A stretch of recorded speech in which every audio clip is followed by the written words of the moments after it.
Hello and welcome everyone. This is KO here with the Queen. What's your name, Queen? I love it. Aurika Valan is her name. And yeah, we're going to talk about masculine and feminine dynamics, something I'm stepping into way more on this page, posting. She's been doing the same for a long time. And yeah, we're here to answer questions. So if you're joining us, type in the chat with where you're tuning in from and type a question, and if you got it, you'll use the question box, go straight to the comments. Love to answer any questions about masculine and feminine dynamics, dating, long-term relationships, whatever. Seems to be a lot of confusion about this. A lot of people, very charged in comment sections about this topic.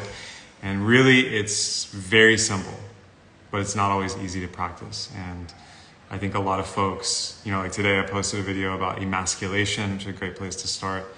A lot of folks get really upset or have strong beliefs and opinions about this, usually because they've been hurt in relationships, right? And this is real, so we got to talk about this and we got to break this down. What's your experience of that, babe? Awesome. I feel inspired actually to go straight into the topic of emasculation because it's something we talk a lot about with the women in my space. And I mean, the very essence of emasculation is our subtle, and actually sometimes not so subtle, ways to castrate our men energetically and emotionally. And how do we do that?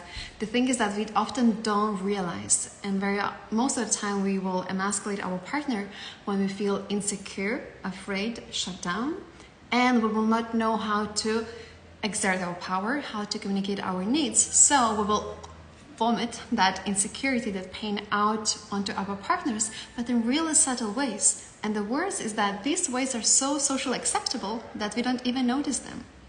So for example, if I ask Kevin, it's like, I would love for you to arrange our date night. And then I second guess him. Did you do that? Or he picks a restaurant and I complain that I didn't like it even though I told him that I wanted to lead and I desire to surrender. Right? So second guessing, doubting his leadership.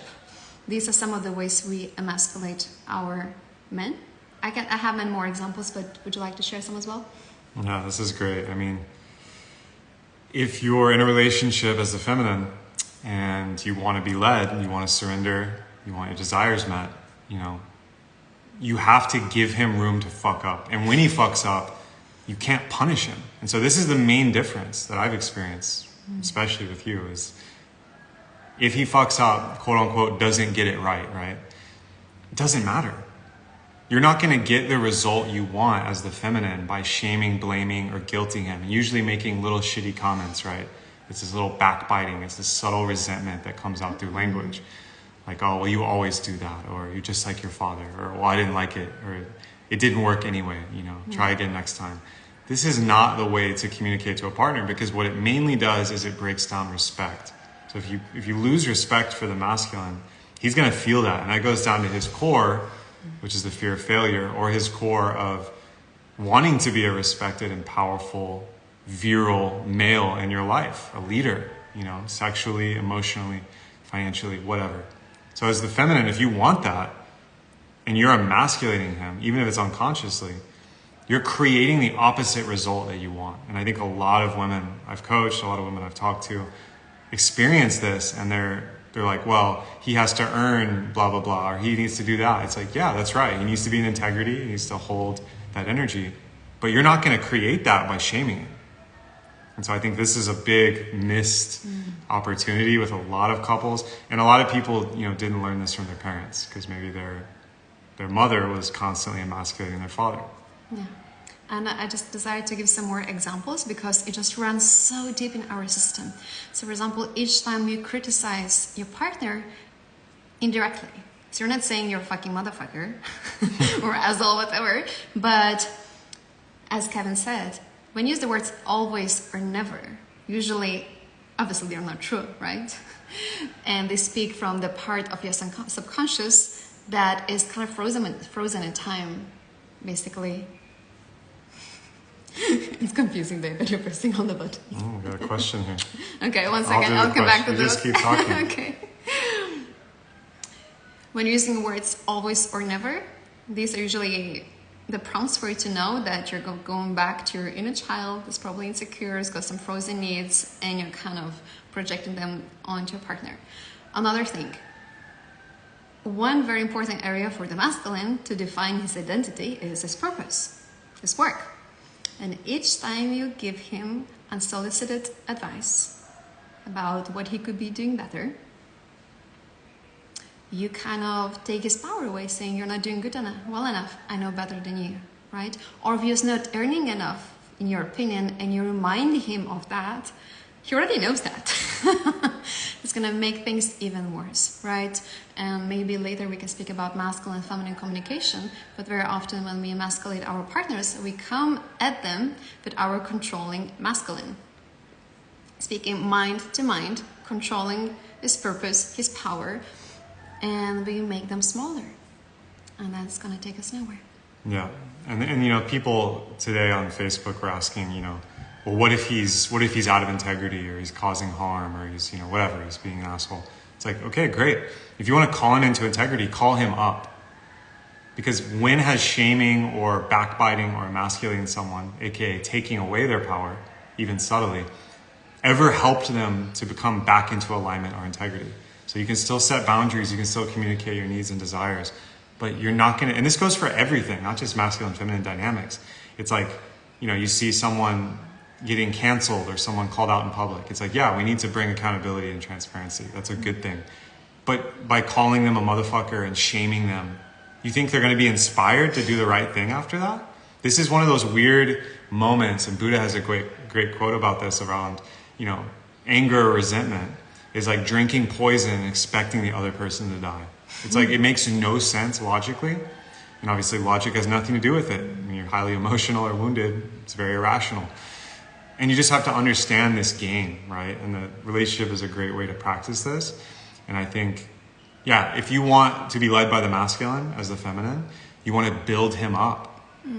And so it may be counterintuitive, and that's where you have to have your own sovereignty around, all right, I'm experiencing intense emotion. My pattern here is to lash out. Well, stop. And move that energy, or be vulnerable, or go to other women or the sisterhood to move that energy, or have someone supporting you. And then come to your partner with fresh energy where you can be like, hey, this didn't work for me. I felt blank. And I would really appreciate next time if you did blank, because when you do, I feel so attracted to you. I feel so held. And then it's like, wow, you're going to get the double whammy. He's going to feel more able to support you, and you're going to feel met in your need. And that takes maturity. That takes awareness. So this really, really needs to be a topic of discussion for most couples. So many marriages have ended probably just based on this problem, right? And yeah, thank you all for your questions. If you have something coming up here, we're only going to be on for about 20 minutes. So drop a comment here. Make sure you're following her on my page at Aurika Valan, and follow me over there at Kevin J. Orris. So Lenore Black says, how do you define surrender in masculine feminine dynamics? That's for you, babe. How deep do I go? I mean, just define it at a basic level. Okay, I was gonna go a little bit naughty. So surrender is a space that is nothing. Most people think that surrender is being passive and doing nothing.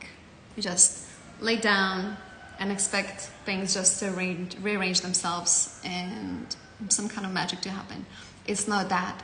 Surrender is an intentional meditation when, personally, I feel when my whole body, my sexuality, my heart, and my consciousness are completely letting go of control, but there is an active component where I keep on opening. Right? So it feels like maybe there's not much happening, but there's so much coming up for me, for example, because I may feel fears or sadness or longing, and I let them vibrate to me, through me, whilst Kevin is taking a lead. And taking a lead could simply feel like he's holding me. Right now he's got his arm around me, and I could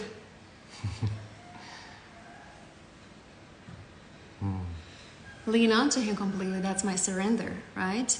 Or it could be holding eye contact and I surrender to him. Or it could be inside of me and they're surrendering real deep, right?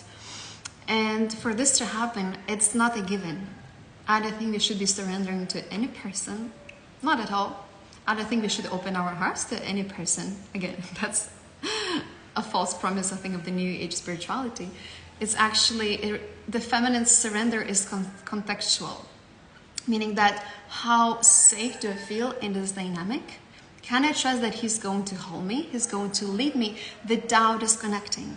Not for 5 minutes, but until there is some unraveling that happens in this space. Because when I surrender, usually there's so many waves of emotions, pleasure, changes, energetics that happen. And I need to count on him that he's going to stay with me through all of that.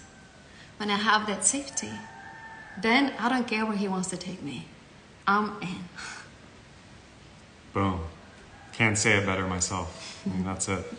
And for all the feminine beings, pay attention here. This is really good stuff. A lot of questions now. Appreciate y'all. If you don't have a question, just type in the chat where you're listening from or type an emoji. Give us a fire emoji.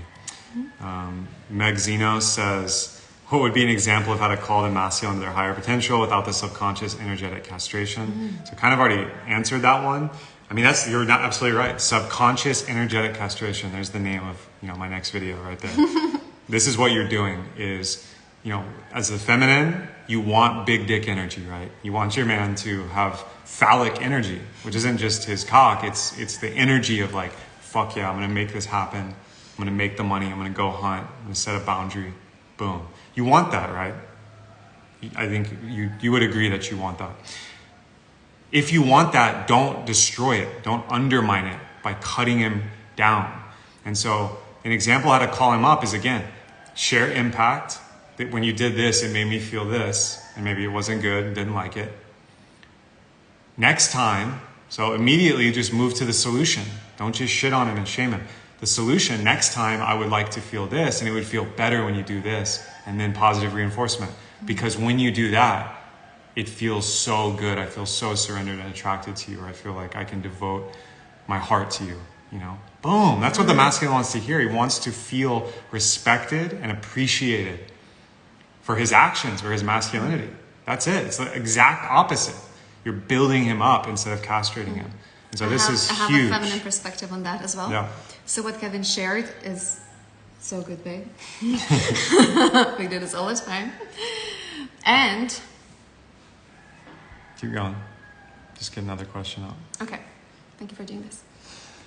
And instead of waiting, for example, when there's something going wrong, we can also basically fill up the bank of our relationship when things are going well. So how do we do that?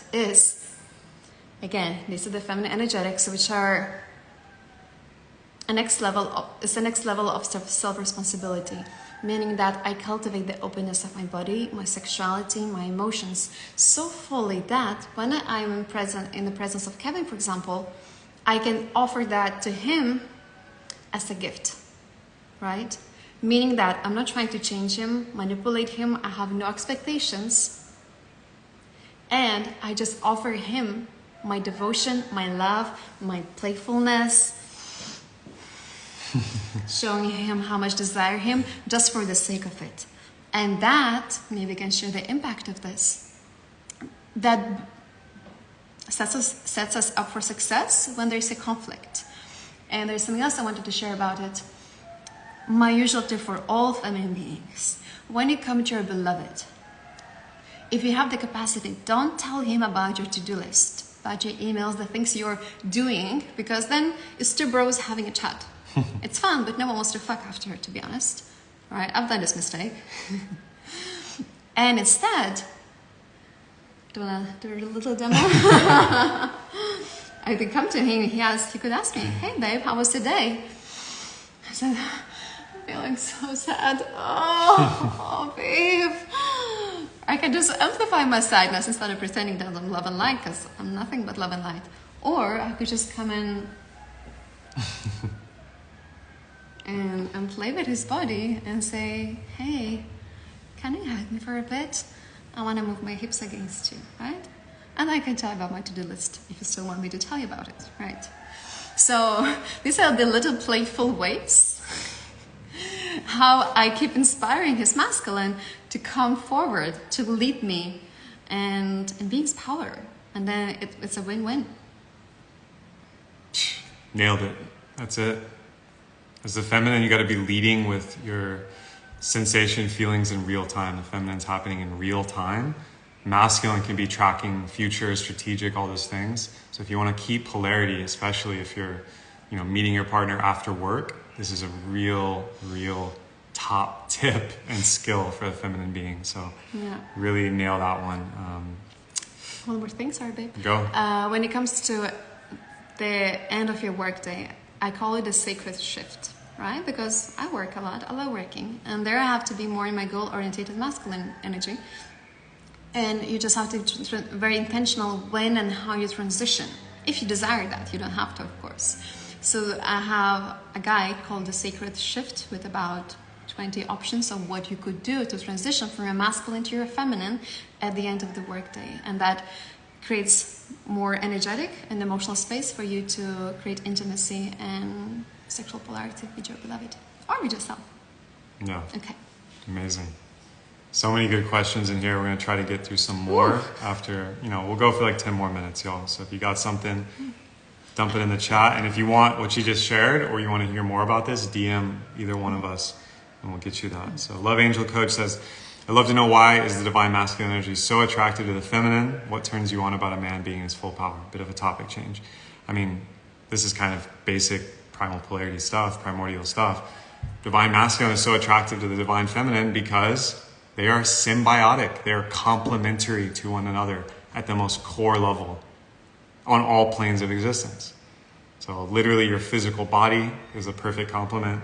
Your heart, your emotions, your psychology, your energy. So that's why it's so attractive. And this term divine masculine, divine feminine, I just interpret that as they are aligned. So their thoughts, words, and actions are aligned. Their heart's aligned, their soul, whatever you want to call it. They're conscious and aware of themselves. So there's more power in that and therefore more attraction. So, as the female, talking about evolutionarily, you're checking, is he a good mate? If I have babies with him, if I open myself to him, will I be protected and provided for? Will I feel safe, right? And so this is important. And that's why the consciousness piece, the awareness piece is going to be part of that because you actually need to understand that about your mate and partner. And so if the man is, an addict or he's abusive or he's arrogant, these are not good traits to have in a partner or a mate, especially if you're going to open up sexually.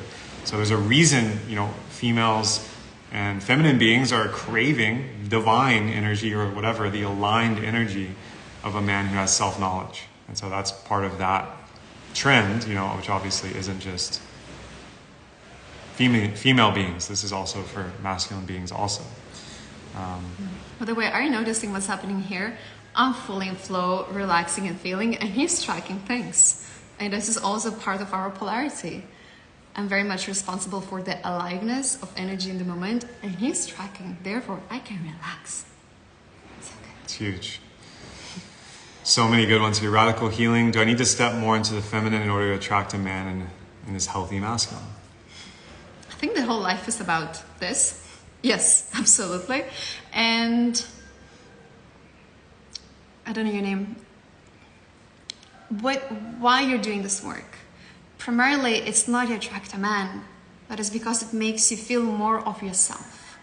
If you do this with some agenda to get a man, you're always going to feel that energy of seeking or fixing yourself or being something that doesn't feel maybe authentic yet, right? So really want to shift the focus back into yourself and what I call inner union, right? Because if you follow us, we all have inner masculine and feminine, and most of us know about the sacred or divine union between two beings.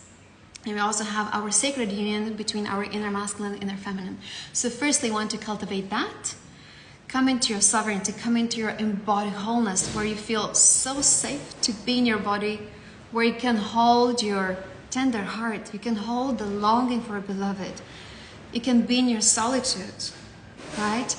And at some point you're overflown with, I'm just having so much fun in my own life with myself. And then the beloved comes in when it's time, organically. We're not doing this work to try to get a man. That's it. I mean, if your goal is to attract a man in his healthy masculine, it's an inside job. It's inner game. There's no dating tactic or tool or going to the right bar or yoga class that's going to achieve that.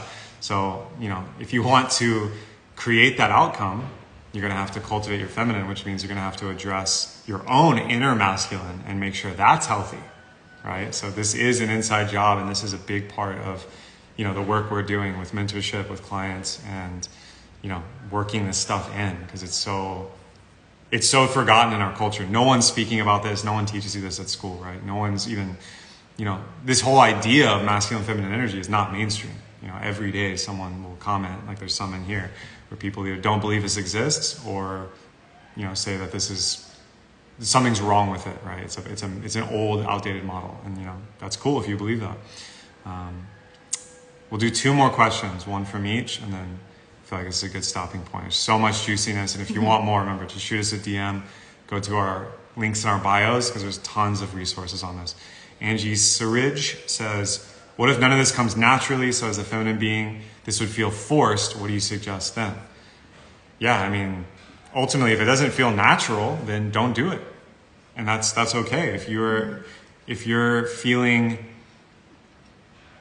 if these kind of ways that she's sharing aren't coming naturally, awesome. Maybe you need to exercise more of your masculine energy and be okay with that and love and accept yourself where you're at.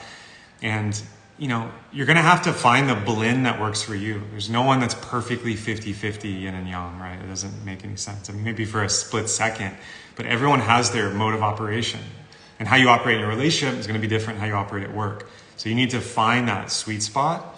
And, if the feminine side of some of this expression isn't working for you, maybe you need to explore your masculine. Maybe you need to create discipline and boundaries for yourself, or structure in your lifestyle. And a lot of this has to do with the basics, right? Like hydration, sleep, fitness, sunlight, nature, very, very basic stuff. And what you'll find is once you create a safe container for your feminine, your inner feminine being, she'll just unfold. It's like gardening or like a flower, she'll just appear. And that's the beautiful thing about it. As our beautiful pool workers here are Should I ask telling for a us. second? No, we'll just wrap up here. We'll do one more question on yours. I'm sure y'all can hear us, and then we'll sign off here. So I'll get closer. what do we got? Maybe this is I'm gonna time ask to this topic. let's just finish. Okay, We'll okay. finish. How do you deal with conflict with your beloved and stay open without contracting or projecting? This is a great one to end on. We should have live just on that. So, firstly, if you're in a triggered... All right, we're going to end it here, y'all. Thank you so much for listening. # Bali Problems. If you've really been impacted by this or you have questions, send us a DM.